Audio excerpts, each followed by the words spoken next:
The interstellar assembly was a mess, a loud, frantic, borderline embarrassing mess.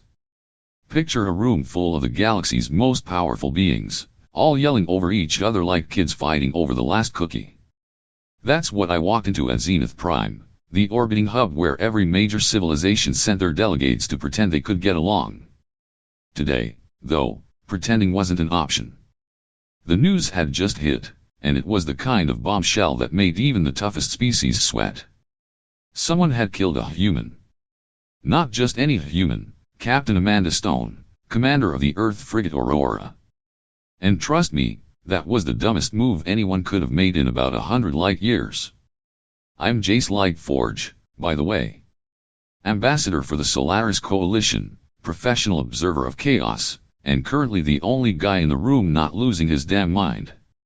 I've been around long enough to know when the galaxy's about to take a sharp turn into disaster territory, and this was it. The assembly chamber was packed with delegates, holograms flickering, tentacles waving, voices clashing in a dozen languages. Up front, High Custodian Elira Prismglow was trying to keep it together. Her crystalline body was flashing colors, sharp violet, and gold streaks cutting through her usual calm glow. That's her species' version of panic, and it wasn't a good look. Order! Order in the assembly, she shouted, her voice booming over the noise. It didn't help. Nobody was listening. Why all the fuss? Like I said, Captain Amanda Stone was dead. She wasn't just some random explorer. She was the woman who'd cracked the code on Vaxian fever, a plague that had been wiping out colonies for years. She had 3 kids waiting for her back on Terra Nova, Earth's biggest off-world settlement. By all accounts, she was the type who'd smile at you while handing over a cure for your dying planet. And now she was gone, taken out by a bunch of pirates called the Shadow Vortex. That's right, pirates. The kind of idiots who think they are untouchable until they are not. I almost felt bad for them. Almost. The chaos kicked up a notch when Delegate Torvox from the Synthic Collective piped up. He's this jittery blob of goo who always sounds like he's about to cry. It was a mistake, he whined, his voice wobbling as his form rippled. The Shadow Vortex didn't know she was, important. Across the room, Ambassador Corin Sky Whisper from the Celestial Union wasn't having it. She's got these feathered wings that flare out when she's mad, and they were practically a storm cloud now. Didn't know, she snapped. We've got warning drones blasting do not engage human vessels across every trade lane. What part of that didn't they get? Her words cut through the noise, but they didn't stop it. Everyone had an opinion, and they all wanted to yell it at once.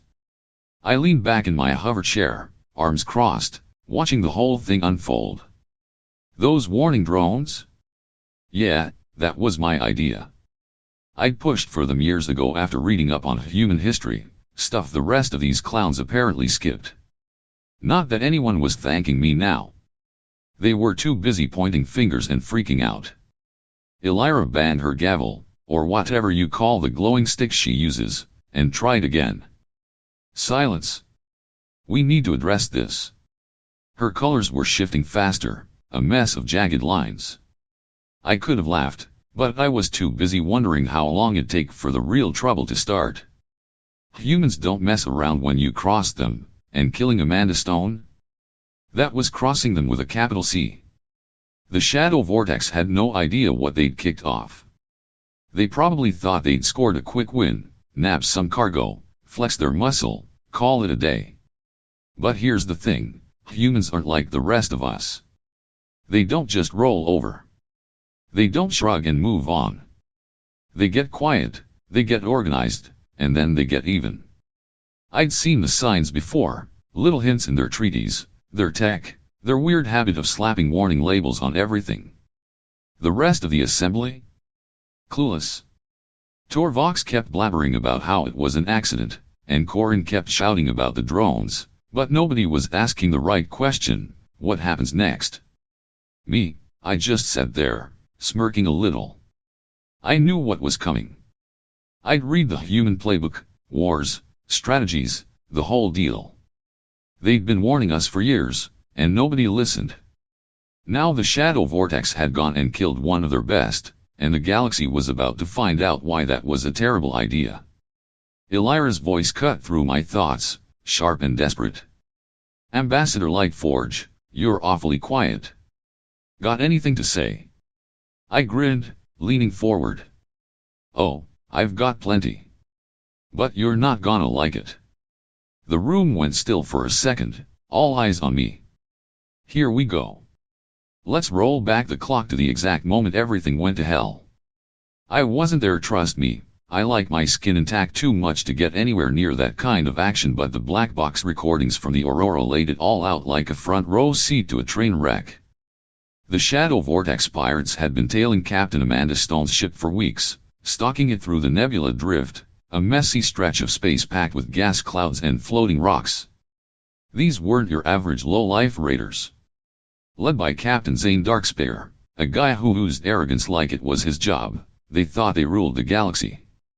Zane was all sharp edges, spiked armor, gravelly voice, the works. His second-in-command, Lena Voidclaw, was different, lean, quick, and packing claws that could shred steel. She'd been twitchy about the whole thing from the jump, and the Night Reaper's COMM logs caught every word of it. "We shouldn't hit this one," Lena had growled during a tense standoff on the bridge. "Their ship's too slow, too defenseless. Something's off." Zane just laughed, his voice like nails on a chalkboard. "What, you scared of some human rust bucket? They are primitive, barely space-worthy. We'll be in and out before they blink." Lena's eyes narrowed, but she didn't push back. That was her first mistake. Zane's? Thinking he could outsmart a species that had been writing the book on survival since before they even left their dirtball planet. The Aurora wasn't a warship, just a science rig hauling researchers and gear, but it had Amanda Stone, and that made it a hell of a lot more dangerous than Zane figured. The attack went down fast. The Night Reaper, Zane's flagship, popped out of hyperspace like a bad surprise, flanked by two smaller frigates. They boxed the Aurora in, cutting off any chance of a clean getaway. Zane got on the comms, sounding like a guy who'd already won. "Attention, Earth vessel. This is Captain Zane Darkspear of the Shadow Vortex. Drop your shields and prep for boarding. Fight back, and you're toast." Amanda Stone's voice came back cool as ice, like she was ordering takeout instead of staring down a pirate fleet. "This is Captain Amanda Stone of the Aurora. We're a science vessel, protected under Article 9 of the Interstellar Accord. We've got no valuable cargo, just scientists and medical supplies. Back off now, and we'll call it even." The pirates lost it, laughing so hard the audio crackled. "Medical supplies?" Lena cut in, her scanners lighting up with the Aurora's cargo. "That vaccine fever cure you're carrying? That's gold on the black market." She wasn't wrong. Amanda and her team had spent 3 years cooking up that cure, a lifeline for kids dying on colonies out in the sticks. "Those supplies aren't for sale," Amanda snapped, her tone shifting from calm to steel. "They are for people who need them. Last chance, walk away." Zane didn't walk.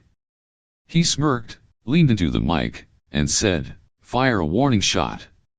Let's see how tough they really are." Plasma streaked across the void, slamming into the Aurora's shields. They held, barely. Human tech might look like a junkyard special, but it's built to take a beating. Lena hissed, "Zane, this is stupid. We're pushing too hard." He ignored her, drunk on his own hype. "Target their engines," he barked. "Cripple them." The next salvo hit hard, frying the Aurora's propulsion. That's when it got real. Amanda's voice came over the comms one more time, flat and final, transmitting logs to Earth Command. Activating emergency protocols. The black box caught her sigh, like she'd seen this coming and hated being right. Zane didn't catch the hint. He sent Lena and a boarding crew in, figuring they'd mop up some scared nerds. They cut through the airlock with a plasma torch, expecting a cakewalk. Instead, they ran into Amanda Stone and 5 security grunts in full enviro suits, Holding weapons, the pirates laughed off as old-school bullet spitters. "Last chance," Amanda said through her helmet, standing tall in the flickering light of the breached bay. "Leave now." Lena froze, claws twitching, but Zane's voice roared over her comms, "Take them out." She gave the order, and all hell broke loose. It was over in 47 seconds. The Night Reaper's feeds caught every brutal second, pirates dropping, blood splattering, screams cut short. 3 of Zane's goons hit the deck, dead. 2 limped off, leaking fluids. Amanda's team fought like cornered animals, but a plasma bolt caught her square in the chest as she shoved a scientist out of the way. She hit the ground hard, suit sparking, and the ship's med-AI recorded her last gasp, "Tell my kids I love them, and tell Earth to make it hurt." The distress beacon was already screaming, "Quantum link to Earth command," beaming every detail back home. Zane watched it all through Lena's helmet cam, smug grin fading fast. "Pull back," he muttered, finally getting it. Too late. Lena glared at him as they retreated, dragging their wounded. "You screwed us," she spat, voice shaking with rage. The pirates congratulated themselves anyway, cracking open drinks over the stolen cure, claiming the Aurora resisted a routine check. Idiots. If they'd spent 10 minutes digging into human history, stuff about proportional response or don't poke the bear, they might have lived. Instead, they saw a soft target and swung. Now Earth knew, and the shadow vortex was about to learn why humans don't mess around when you take one of theirs. Back at Zenith Prime, the interstellar assembly was a damn circus. Imagine a room full of alien Big Hots, tentacles flailing, holograms glitching, voices stepping all over each other, and you've got the scene. Captain Amanda Stone's death had hit like a sucker punch, and nobody knew what to do except yell about it. High Custodian Elira Prisonglow was up front, trying to play referee, but she was losing it. Her crystalline body was flashing wild colors, sharp reds and purples slashing through her usual cool shimmer. That's panic mode for her kind, and it was spreading. "Silence! We need order," she barked, slamming her glowing staff down. Nobody cared. The place was a shouting match, and I was just sitting there, soaking it all in. I'm Jace Lightforge, Solaris Coalition's ambassador, and right then, I was the only one not freaking out. Why? Because I saw this coming a mile away. The second the news about Amanda broke, I knew the galaxy was in for a reckoning. The Shadow Vortex pirates had no clue what they'd started, but these clowns in the assembly? They should have known better. A holoscreen in the center of the room lit up with Earth's official message, and Elira read it out loud, her voice tight. "Diplomatic ties paused pending proportional response to piracy against Earth's citizens. Operations resume when justice is served." The words hung there like a loaded gun, and the room went nuts all over again. Delegate Torvox from the Synthic Collective, he's this wobbly blob who always sounds like he's about to cry, piped up first. "Proportional response? What's that supposed to mean?" His gooey form jiggled as he waved a pseudopod.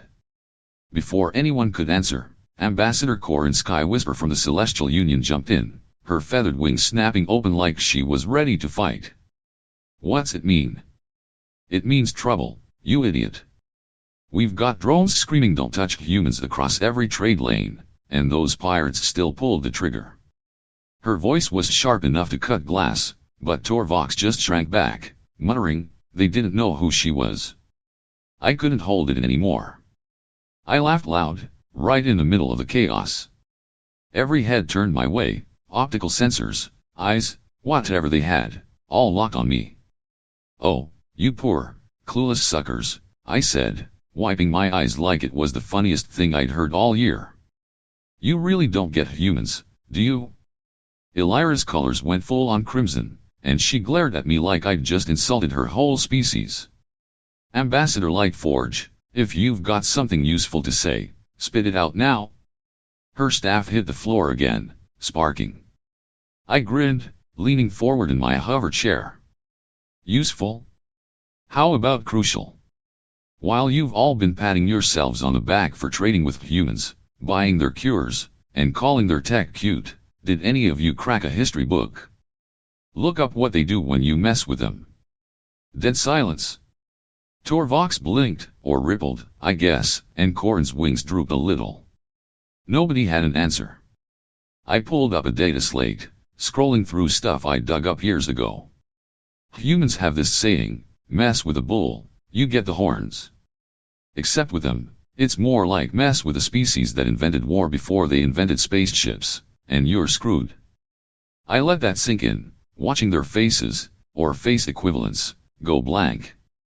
Corin tried to argue. They are peaceful. Explorers, scientists. Sure, I shot back, until you kill one of their own. Then peaceful goes out the airlock. Right on cue, the chamber's alarms blared, loud enough to make your teeth rattle. A tactical map flicked onto the hollow screen, showing a fleet rolling out of Earth's orbit in the Orion's Veil system. These weren't the clunky freighters we were used to, those boxy rigs they haul cargo in. These ships were sharp, dark, and loaded with weapons our sensors couldn't even name. The room froze, every delegate staring at the display like it was a death sentence. Torvox squeaked, they can't do this. It's not possible. I snorted. Oh, they can. And they're about to.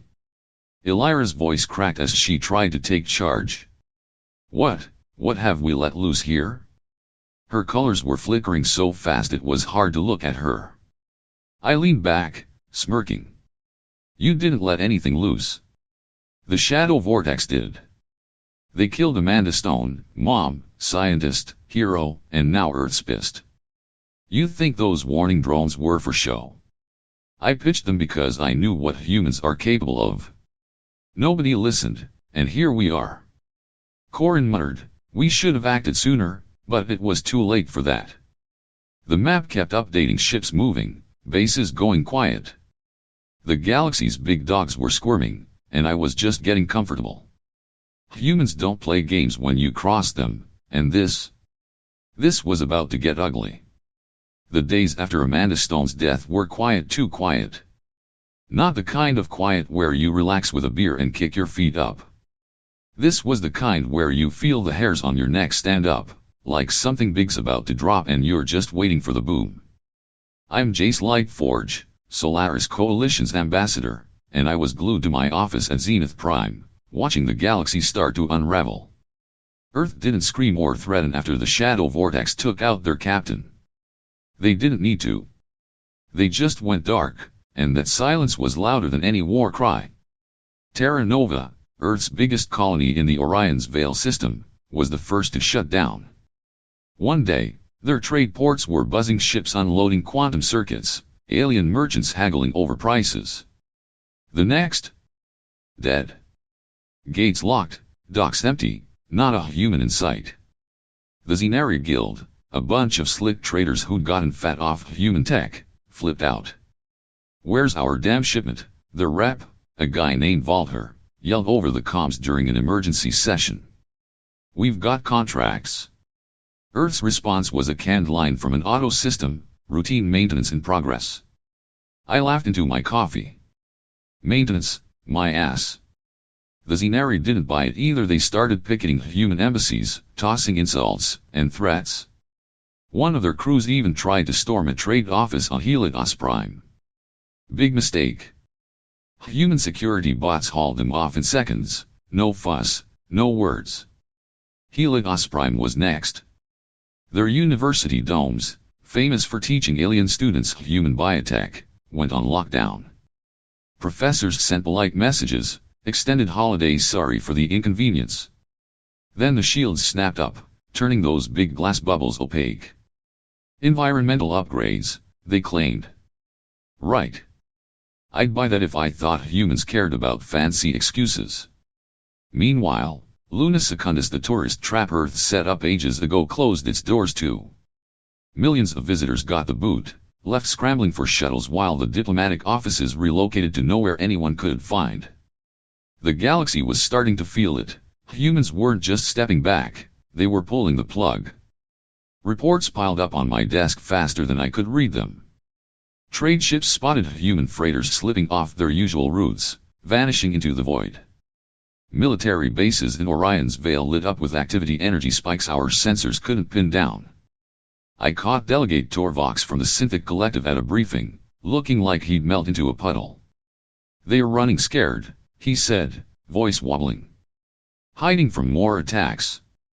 I smirked, biting my tongue to keep from laughing. "You ever watch a predator hunt, Torvox?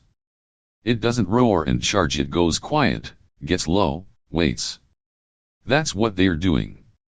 He didn't get it, but Ambassador Corin Sky Whisper did. Her wings twitched as she muttered, "You're saying they are planning something big." "Bingo," I shot back. "And we're all about to see it." The Xenari Guild made things worse. Their boss, Valter, showed up at the assembly, red-faced and screaming. "Humans owe us billions. They can't just ditch us." He waved a data pad with trade logs, claiming they'd lost half their profits overnight. A rep from the Kelthar Union Arrival Merchant Group snapped back, "Maybe you shouldn't have leaned on them so hard." It got ugly fast. Valter's crew trashed a Kelthar warehouse on a neutral station, and the Kelthar retaliated by blockading a Xenari trade lane. Shots were fired, a couple ships went down. The assembly had to call in peacekeepers, but the humans? They didn't say a word, just kept pulling back, letting the chaos spread. Then the civilians started moving. Humans scattered across the galaxy. Traders, teachers, performers began booking tickets home. Not in a rush, nothing obvious, just a steady drip. Merchants reported humans selling off warehouses at prices too good to be true. Scholars wrapped up research projects early, handing over final papers like they'd planned it all along. A band I liked canceled their tour, citing family emergencies. The Xenari tried to strong-arm a human trader into staying, guy named Carter. He smiled, paid them off, and left anyway. "See you around," he said, like he knew something they didn't. That creeped me out more than the silence. Every time we pinged Earth for answers, we got the same robotic reply: "Security matters in progress. Normal operations will resume soon." High Custodian Elira Prisonglow was a wreck, her colors jumping between panic and despair. "We need to do something," she snapped at a session. "Send a delegation, show support." I snorted. "Yeah, great idea. Walk into a lion's den while it's sharpening its claws. They don't want your hugs, Elira." She glared, but she didn't push it. The assembly voted to wait and see, too scared to poke the bear or whatever humans call their big, angry mascots. Me? I kept watching. Shipyards on Earth's edge were churning, power levels spiking, raw materials pouring in. Those weren't science rigs they were building. I'd read enough human history to know this wasn't retreat. This was prep. They weren't hiding, they were lining up their shots. The galaxy was bickering over lost profits while humans got ready to settle a score, and I had a front row seat. The Xenari could riot all they wanted, Earth didn't care. They were coming, and it was gonna be one hell of a show.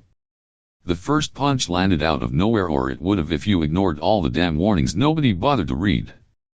The Shadow Vortex's main base on Xylaris, a dusty rock in a nebula drift, didn't just get hit, it vanished.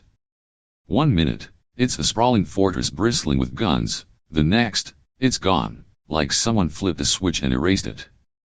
I'm Jace Lightforge, Solaris Coalition's ambassador, and I was in the Interstellar Assembly at Zenith Prime when the news broke. The chamber exploded, delegates yelling, screens flashing, pure panic. Me? I just leaned back in my hover chair, grinning. This was the show I'd been waiting for. High Custodian Elira Prisonglow tried to get a grip, her crystalline form sparking red and black. "What the hell just happened?" she shouted, slamming her staff. Before anyone could answer, a holofeed lit up every screen in the galaxy. General Ethan Kane, Earth Defense Force, stared out at us, all business in his black uniform. "Earth has begun operations against piracy targeting our citizens," he said, voice flat. "Stay out of the combat zones. We've got this." A map popped up, red dots marking shadow vortex territory, each with a timestamp. Precise. Cold. Terrifying. The assembly went dead quiet, watching the first clip from Xylaris, a human ship, sharp and dark as a knife, blinking into orbit. No hyperspace flash, no warning, just there. Then the base was dust. That's not possible, Delegate Torvox whimpered, his gooey blob shaking. I laughed. Keep telling yourself that. The shadow vortex was already cracking. Captain Zane Darkspear, their cocky leader, was holed up on the Night Reaper, barking orders like he still had a chance. His second-in-command, Lena Voidclaw, wasn't playing along. The black box feeds we snagged later showed her losing it on the bridge. You idiot, she screamed, claws slashing his spiked armor, leaving dents. You killed us all with that stunt. Zane shoved her back, snarling, we took their cargo, big deal. They'll cry and move on. Lena's eyes burned. You don't get it. They don't cry, they kill. She stormed off, rallying half the crew. By the time humans hit Abyss Hub, the pirates were fighting each other as much as the enemy. Abyss Hub was next, a floating junk pile of a station, armed to the teeth. Right on Kane's schedule, human ships popped in. Not the clunky freighters we knew, these were predators, sleek and loaded with gear our tech couldn't even read. Hunter-killer teams dropped in, armored up like walking tanks. Commander Tara Voss led the charge, and damn, she was a legend in the making. Helmet cams caught her squad tearing through doors blasted, pirates gunned down, precise as a scalpel. Lena's faction threw up their hands mid-fight, begging, we're done. Take Zane. Voss didn't blink. Drop your weapons, she said, voice like steel. They did. Zane's loyalists? They fought and fried plasma bolts and slug rounds, turning their defenses into scrap. They're too fast. Torvox squeaked, watching the feed. Illyra's colors dimmed. Too strong. The pirates' mutiny made it messy. On the Night Reaper, Lena's crews seized the lower decks, trading fire with Zane's goons. Surrender, you bastard, she yelled over the comms, ducking a blast that melted a bulkhead. Zane laughed, manic. I'm the king of this galaxy?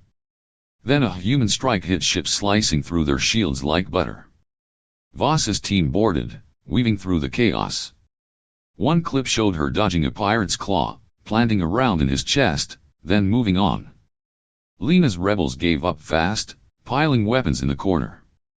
We didn't sign up for this, one groaned, bleeding from a gash. Zane's guys kept swinging, screaming about glory. They didn't last long. Humans mopped them up in minutes, leaving bodies and smoke. Back at the assembly, we couldn't look away. Every strike was clockwork, bases folding, ships vanishing. Some pirates surrendered, they got cuffs and a ride. The rest? Gone. Ambassador Corin SciFiSpace's wings drooped. Their weapons, they are unreal. I smirked. Unreal to us, maybe. Humans just kept them under wraps till now. Illyra whispered, they are holding back, aren't they? I nodded. This is their light jab. You don't want to see the haymaker. The map updated, another red dot blinked out. A fortress on Nebula's edge fell in 6 minutes flat. Voss's voice crackled over the feed, target secure. Moving to next. Casual, like she was checking off a grocery list. Zane made his last stand at Abyss Hub's core. He'd locked himself in a command pod, ranting about revenge. Lena breached it first, claws out, screaming, you're done. He shot back, grazing her arm, but human boots hit the deck before she could finish him. Voss's squad stormed in, 2 pirates dropped, Zane's gun jammed, and he went down swinging. They dragged him out alive, bruised and cursing. You can't do this, he spat. Voss just stared. We already did. The feed cut, and the assembly sucked in a collective breath. 30% of the Vortex's ops were toast in a day, bases gutted, stolen goods nabbed, slaves freed. Surgical didn't even cover it. The scary part? Humans weren't even trying hard. Our best analysts pegged this at maybe 15% of the real firepower, just enough to make a point without breaking the galaxy. Torvox whimpered, "Why so precise?" I leaned in. Because they can be. They are not here to flex, they are here to fix what Zane broke. Elira's staff hit the floor, weak. They were peaceful, yeah, I cut in, cause they chose to be. Poke that choice, and you get this. Another dot blinked out a shipyard, shredded in 8 minutes.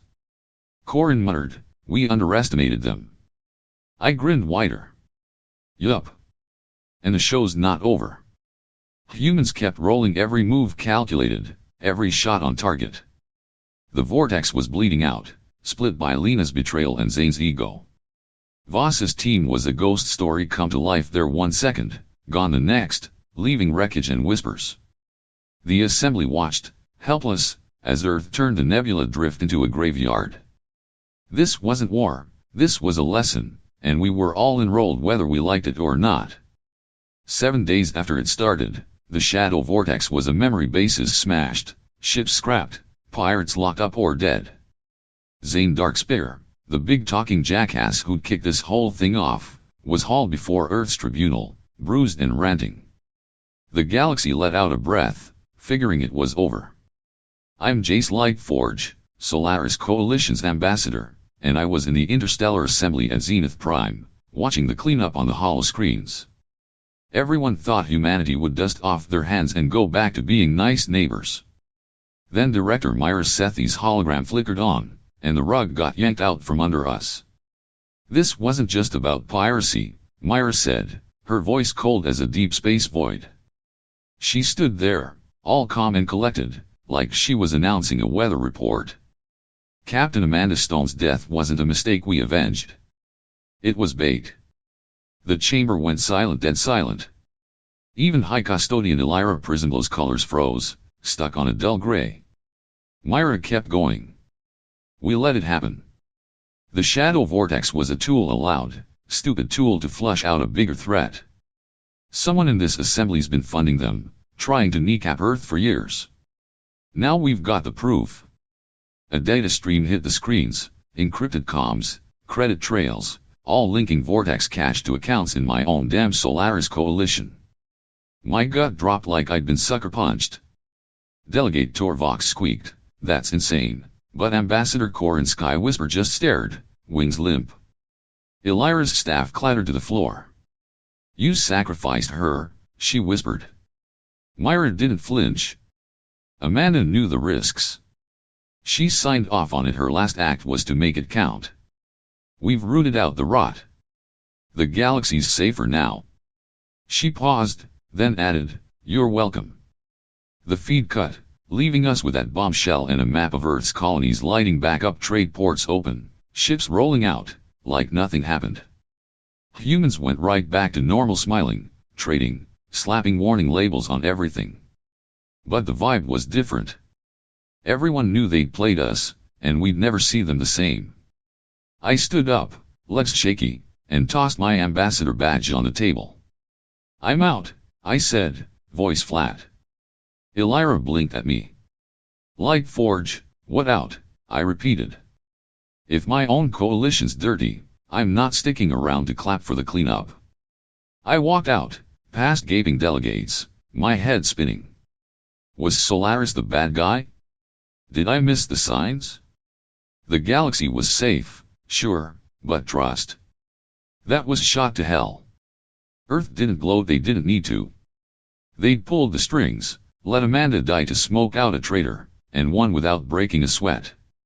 The assembly scrambled to rewrite treaties, adding "don't screw with humans" in big letters. Me? I grabbed a shuttle off Zenith Prime, no destination, just away. Humans sipped their tea and waved, warning labels gleaming, while the rest of us wondered who'd been pulling whose strings all along. The galaxy wasn't just shocked, it was lost, and I wasn't sticking around to figure out the next twist. And there you have it, humanity plays the long game, and the galaxy's left picking up the pieces. What do you think? Was Earth's move genius or ruthless? Drop your thoughts in the comments, I read every one. If you love this ride, smash that subscribe button for more HFY and sci-fi goodness on Sci-Fi Space. Hit the bell so you don't miss the next drop. See you in the stars.